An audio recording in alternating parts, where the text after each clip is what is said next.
Ouais, il est Potox, c'est Ontox, et bienvenue dans cette nouvelle vidéo consacrée à la critique de l'épisode 43 de la deuxième saison de The Power. Et on a eu un épisode qui était assez sympa, j'ai trouvé, honnêtement j'ai trouvé que c'était plutôt chouette. Il y a eu du jeu, et surtout, c'est ça moi qui m'intéresse le plus, il y a eu également de l'enquête. Alors est-ce que c'est réel ou non, ça c'est la grande question qu'on a depuis le début, mais j'ai quand même l'impression que c'est réel. En tout cas, si c'est de l'acting ou autre, bah ça a été très bien fait, parce que franchement j'y ai vu que du feu. Autant avant, les autres semaines, c'était cramé à des kilomètres. Là, pour le coup, bah c'est plutôt bien fait. Alors tout d'abord, avant de parler concrètement de ce qui s'est passé, des faits dans l'épisode, etc., etc., enfin bref, ce que je fais habituellement, j'aimerais juste revenir vite fait sur le titre, parce que en gros, les épisodes, il y a toujours des titres où en fait ce sont simplement des citations de personnes. Et donc t'as le titre qui fait en règle générale 2 lignes, parce que la citation c'est pas un truc qui se résume en un mot. Donc t'as la citation entre guillemets, et ensuite tu as la signature de la personne, enfin la signature, je veux dire ils ont simplement cité l'auteur quoi de la phrase. Et là la phrase en question, le titre en fait de l'épisode, c'était le plus important, c'est pas la chute, c'est l'atterrissage. Donc c'est une phrase qui est extrêmement connue, puisque c'est dans La Haine, le film, que ça a été cité. Et bon, ils ont donné le nom de la personne qui a scénarisé le truc. Enfin, en fait, il a un petit peu tout fait. Il a réalisé, il a écrit le scénario, et en plus, il a même joué dedans. Donc c'est Mathieu Kassovitz, je pense, son nom de famille. Je suis désolé si je l'ai écorché. Et donc ils ont cité la personne, mais bon, ça aurait été aussi bien de citer où est-ce que ça a été dit. Donc je le dis maintenant, ça a été dans La Haine. Et donc comme je l'ai dit, ça a été assez intéressant, parce qu'il y a eu une véritable enquête qui a été menée. Alors bien évidemment du côté de Manon, etc. Bon, on s'en fout, puisque le power player est de toute façon dans leur camp, donc il n'y a pas vraiment d'enquête à faire hein, concrètement. Enfin, ils s'en battent les couilles globalement. Si jamais ils arrivent à trouver le power player, bon bah ça change rien à leur vie. Enfin si, ils pourront le protéger, mais bon, en même temps c'est bête que Mel elle l'ait pas dit. Mais bref, je vais pas y revenir. Mais en tout cas, du côté de la principale intéressée, à savoir Cindy, bah elle a mené son enquête, et j'ai trouvé quand même que c'était assez intéressant, même s'il y a certains trucs qui étaient un petit peu bizarres. Par exemple, elle avait des doutes sur Mélanie, hein, entre autres, et donc elle lui dit hein, Mel, voilà, j'ai des doutes sur toi, blablabla. Et à un moment donné, donc un petit peu plus tard, Mel elle décide de la prendre à part et de lui parler hein, concrètement, elle lui dit avec voilà, si elle a des questions, elle peut y répondre, etc., etc. Et ça a l'air de rien, mais Mel c'est le power player, je rappelle. Et du coup, bah le fait qu'elle réagisse ainsi, elle te l'avait présenté en mode bluff, c'est-à-dire que elle espérait en réagissant ainsi, c'est ce qu'elle avait dit en interview après, hein, mais elle espérait en réagissant ainsi, tout simplement, à lui faire croire que bah c'est pas elle, parce que si c'était réellement elle, elle l'aurait pas pris à part pour discuter avec elle. C'est la preuve qu'elle a rien à se reprocher. En gros, c'est un petit peu son principal argument. Mais moi je trouvais que justement c'était l'inverse en fait. Si tu es power player, tu vas tout faire pour dissuader les personnes qui doutent de toi, notamment la cible, bah, que c'est toi en fait le power player, et donc tu vas tout faire pour l'en dissuader, en par exemple la prenant à part et en lui parlant. Donc en fait j'ai trouvé que le comportement en soi, bah, c'était déjà un comportement un peu suspect finalement. Alors on sait pas hein, si Cindy finalement elle est tombée dans le panneau, si au contraire ça a ravivé davantage ses doutes, on sait pas, ça a pas été dit plus que ça. Elle a juste dit en interview que voilà, elle la croyait pas, mais bon, encore une fois c'est des interviews hein, donc les interviews c'est toujours fait après, et avec toutes les interviews fait qu'on a eu, moi réellement je ne me cantonne même plus là-dessus, je les prends même plus en considération hein, à vrai dire. Si ça tombe, la semaine elle est déjà terminée hein. Si ça tombe, Cindy elle a été complètement embobinée par Mel et elle est persuadée que c'est pas elle, mais juste ils te montrent l'inverse en interview pour que tu aies encore un petit peu ce sentiment de suspense, alors qu'en réalité si ça tombe déjà maintenant, bah c'est mort dans l'œuf en fait. On a eu également un jeu qui était intéressant, alors comme d'habitude c'est un jeu individuel, c'est pas un jeu où tout le monde joue, donc encore une fois c'est un petit peu bizarre, mais dans tous les cas, enfin c'est pas spécialement bizarre, mais voilà, c'est le changement de direction que je trouve bizarre. Mais bref, c'était un jeu donc pour remporter un indice, c'est vraiment un jeu pour enfants, hein, pour le coup c'est vraiment un jeu enfantin, parce que c'était juste des symboles avec des couleurs, et il y en avait que 6 en plus, hein, il y avait pas 20 symboles à retenir ou un truc comme ça, hein. En gros t'as un écran qui t'affiche pendant 20 secondes 6 symboles et tu dois reproduire simplement les symboles. C'est vraiment un truc tout bête et je me suis même demandé est-ce que ça a été adapté pour la joueuse, parce que en gros la joueuse qui a été choisie c'était Sarah, et je me suis dit que c'est un jeu qui est tellement simple, genre tu prends le jeu par exemple le versus que Manon avait fait avec Robin lors enfin non c'était pas la semaine de... Ah si, c'était peut-être la semaine des binômes. Mais bref, à un moment donné, elle avait été avec... Ah non, c'était avec Robin, je sais même plus. Mais bref, c'était un truc avec des citations qu'il fallait, des expressions qu'il fallait compléter. Bah par exemple, tu mettais Sarah dans ce jeu-là, bah à mon avis, elle aurait été complètement du père, tu vois. Donc... Le fait que le jeu soit aussi basique, parce que c'est la première fois qu'on a un jeu aussi simple. Le jeu, pour le coup, c'était vraiment le jeu, je pense, le plus facile qu'on ait eu jusqu'à présent. Et étant donné que bah, la personne qui a été choisie, c'est Sarah, et qu'elle arrêtait pas de dire qu'elle était nulle, etc., etc., je me suis demandé si finalement, bah, c'était pas calculé par la prod, parce que du coup, forcément, c'est Sarah qui a gagné, hein, bien sûr. Sarah, elle a gagné, donc elle a pu remporter l'indice, et donc, bah, ça va nous permettre d'avoir des séquences, hein, puisque on sait très bien que, voilà, quand tu as un indice, forcément, tu peux créer des séquences. D'ailleurs, justement, elle avait eu une petite stratégie, Sarah, qui d'ailleurs, je trouvais ne servait strictement à rien, parce qu'en gros elle voulait faire croire aux autres que en gros c'était pas un indice habituel, c'était une sorte de dilemme entre guillemets, hein, en gros soit elle accepte de ne pas jouer au contre-pouvoir et elle a un indice plus gros, soit elle récupère l'indice de base quoi, mais c'est un indice inférieur on va dire. Et bon j'avoue que j'ai trouvé que ça servait strictement à rien, hein. Quitte à limite si tu veux scripter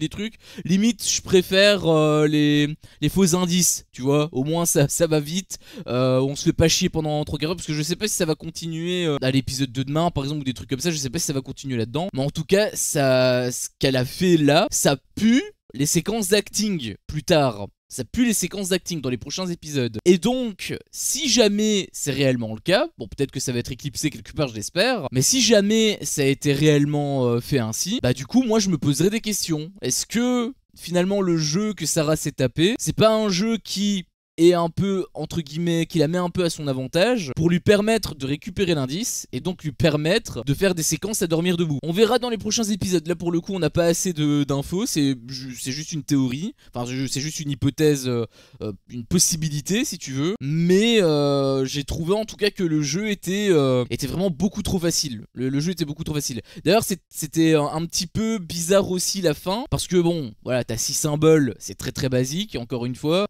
Sarah elle avait trouvé les 5 premiers symboles très très facilement, et sur le dernier elle pêche. Elle avait pas mis le bon truc. En gros c'était un cercle bleu et elle avait mis une croix bleue. Et quand j'ai vu ça, je me suis dit bon bah elle a probablement foiré, hein, parce qu'elle avait l'air de faire comme si elle se souvenait pas. Mais est-ce que finalement, un peu à l'image du jeu avec Mélanie et Giovanni, donc le premier jeu qu'on a eu, enfin pas le jeu en tant que tel, mais plutôt la phrase que Delta avait dit pour nous faire croire qu'il allait avoir du suspense alors qu'en réalité absolument pas. Est-ce que c'était pas joué en fait ça? Est-ce qu'elle avait pas finalement la bonne réponse et elle a simplement fait semblant d'avoir la mauvaise, juste pour avoir quelques secondes supplémentaires de suspense. On sait que la prod elle adore ça, on l'a vu donc avec Mel, la phrase que Delta a dit qui n'a pour le coup pas trop de sens, hein, honnêtement. Et même avant ça il y avait d'autres trucs qui étaient totalement lunaires.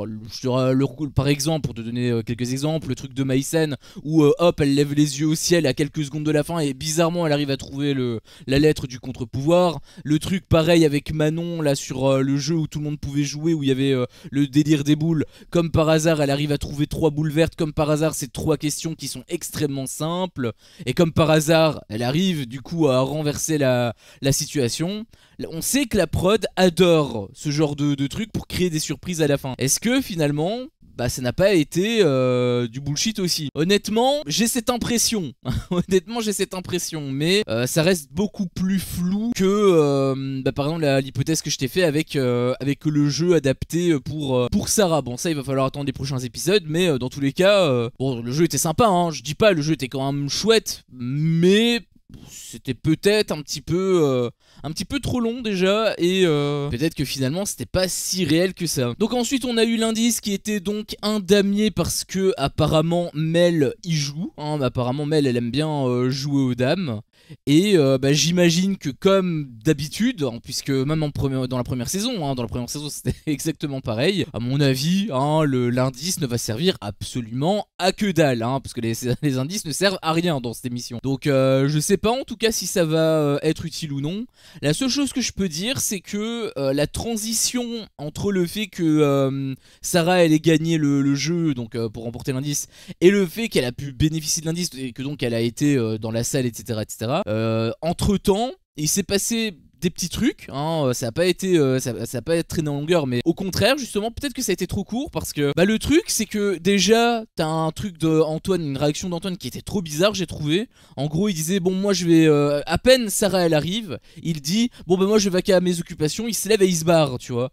À peine elle a gagné en réalité, tu vois, à peine elle a gagné, à peine elle pose un pied dans le salon, qui fait ça. Et du coup moi je me suis dit, à la place de Sarah, j'aurais des doutes sur lui en fait. Il a un comportement bizarre, il vient de dire je dois me barrer, alors que c'est pas une cérémonie, mais c'est une sorte de rituel, tu vois, tu crées ta séquence, voilà, t'es dans le salon, il y a un petit débrief, etc. Et ensuite chacun part de son côté. Mais là, le fait que ça a été aussi soudain, c'était trop bizarre. Surtout que derrière, il t'a dit ça. Et ensuite, on est passé sur quoi? On est passé directement sur Delta qui dit à Sarah, oui, tu peux te rendre à la salle de l'indice, je sais pas trop quoi. Sauf que déjà les candidats ils étaient assis à certaines places quand Sarah elle s'est pointée, et après que Antoine ait dit ça, ils ont tous été dans différentes places. Je sais même pas s'ils portaient les mêmes vêtements pour te dire, je pense qu'ils portaient quand même les mêmes vêtements. Enfin ils avaient pas des endroits, enfin ils avaient pas des positionnements identiques. Et surtout Antoine il était là, c'est à dire que à l'image Sarah elle débarque, t'as Antoine qui dit bon moi je vais partir, je vais vaquer à mes occupations, il se barre, et ensuite 2 secondes plus tard t'as Delta qui dit donc à Sarah d'aller pour le truc de l'indice, et Antoine il est à côté. Du coup je sais pas si c'est une volonté, si c'est une erreur de montage, je sais pas, mais je pense qu'en fait il y a eu une coupe. En réalité je pense qu'il y a eu une grosse coupe, genre entre les deux séquences il s'est peut-être passé plein de trucs et ils l'ont pas montré. Alors pourquoi est-ce qu'ils l'ont pas montré, je sais pas, mais dans tous les cas quand je le regarde en tant que spectateur, je veux dire ça m'a coupé dans le truc. C'était trop évident pour moi, il y avait un trop gros, c'était trop brutal en fait, c'était pas du tout fluide, et je me suis posé la question, est-ce que peut-être il y a des trucs avec Antoine, alors pas forcément des trucs graves comme Vincent Queijo ou autre, hein, mais c'est un peu, je trouve en tout cas que c'est un peu bizarre que Sarah elle ait pas suspecté Antoine. Déjà elle l'avait dans son viseur de base, hein, c'était une des possibilités, au même titre que Cindy, hein. Ou alors c'est Cindy qui avait cette possibilité là, je pense que c'était les deux, enfin même si Sarah elle avait plus de doutes sur Mel, mais dans tous les cas il faisait partie de toute façon de la liste des personnes à suspecter. Et Antoine il te donne un élément qui justement est suspect, et elle le réagit pas. Et personne n'a réagi d'ailleurs, hein. Même Cindy, il y a personne qui a réagi. Donc finalement, je sais pas trop, séquence un peu bizarre, un peu comme le jeu aussi. Au début, au début de la semaine, je me suis dit bon, c'est réel, ça paraît réel en tout cas. Mais au vu des quelques petites incohérences, je trouve que peut-être que c'est pas si réel que ça en fait cette semaine. On verra, hein, bien sûr, mais j'ai trouvé ces petites séquences assez bizarres. Bon, on a eu également une discussion, la fameuse discussion entre Maxence et Cindy pour essayer d'apaiser un petit peu les tensions. J'étais assez déçu de Maxence parce que Maxence en gros pour lui il se faisait vraiment passer pour la victime. Alors peut-être que finalement il l'a été, peut-être que ça a été assez mal retranscrit à l'image, je sais pas, mais les seuls trucs qu'on a vus c'est Cindy qui doutait de son alliance parce que voilà ils lui ont pas révélé la vérité avec Robin, ils l'ont pas mis dans la confidence, donc à juste titre elle a plus voulu faire partie de l'alliance, qui est logique, je pense que j'aurais fait pareil. Maxence était également victime, finalement il s'est fait complètement pissé dans le cerveau puisqu'il est resté avec elle, bon avec eux pardon, parce que c'est une alliance, tant mieux pour lui, hein, si jamais il préfère cette option, tant mieux. Mais du coup, bah Cindy forcément, elle a été un petit peu, elle a réagi un petit peu bizarrement. Ils ont eu des discussions qui n'ont toujours pas été révélées. D'ailleurs, hein, les fameuses discussions là où Manon elle pensait d'ailleurs que c'était un complot, où en fait c'était l'un des deux, le power player, quand il y avait le truc de Maïsan. On a toujours pas on sait toujours pas ce qui s'est dit, hein, donc je sais pas où ça a été à cet endroit là, mais en tout cas ici on sait que c'est terminé puisque Maxence n'a pas voulu aller plus loin, hein. Il a dit ouais non c'est mort, j'ai pas envie, et du coup Cindy s'est braquée, elle a dit que voilà elle avait pas envie non plus d'avoir son aide, donc, et ça pour le coup je peux totalement la comprendre. Moi elle est très fière, hein, Cindy, mais je pense que j'aurais réagi aussi comme elle, donc bah Maxence me déçoit parce que en soi bon il y avait un peu toutes les clés pour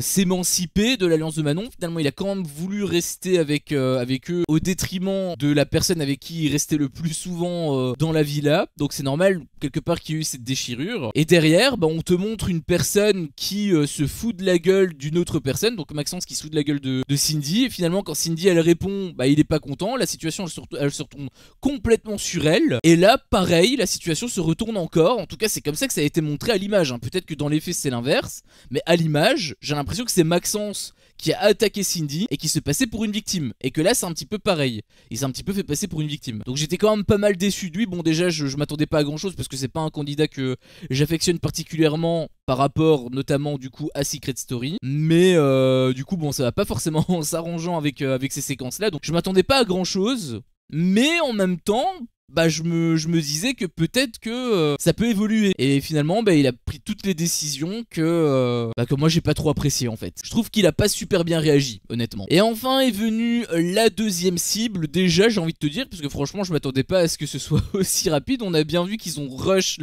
cette semaine, hein. Il y a des semaines qui durent 6-7 épisodes.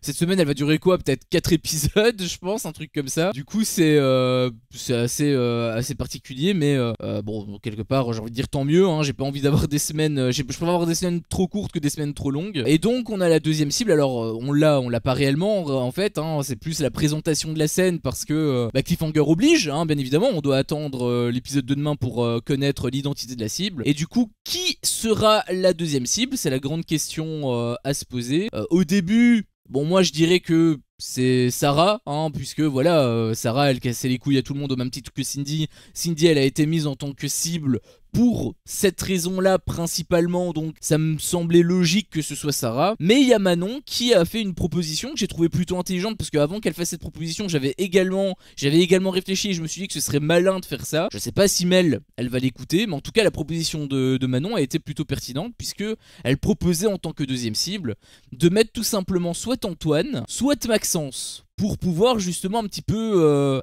noyer le poisson, parce qu'elle voyait bien que les doutes étaient quand même sur Mel, donc histoire de mettre un pied dans les deux camps si tu veux, de pas tirer uniquement sur l'alliance adverse et de mettre sa propre alliance sur un piédestal, pour essayer de brouiller un petit peu les pistes. C'est pour ça d'ailleurs qu'elle a choisi Sarah, c'est pour éviter de choisir tout le temps l'alliance de Manon et que ce soit un petit peu trop évident. Donc je trouvais que c'était plutôt malin. Alors ça signifie qu'il peut y avoir potentiellement un coup de trahison, hein, donc c'est toujours chouette. À la base c'est ça de Power, hein, c'est pas des putains d'alliances de merde. À la base c'est des trahisons. Bon à la base c'est fait par le power player, mais là ça a surtout été présenté par rapport aux alliances etc, des trucs d'ailleurs qui étaient bidons comme la trahison de Robin qui servait vraiment à rien, qui était ultra contradictoire, enfin bref. Là peut-être qu'on va avoir une vraie trahison. Alors je dis ça, il y a toujours le duel, donc si ça tombe ça va quand même être Cindy qui va être la cible finale, mais au moins elle a une porte de sortie. Donc ça peut être toujours chouette. Et d'un point de vue divertissement, bah voilà, s'il y a vraiment Antoine ou Maxence qui est en danger, bah ça peut être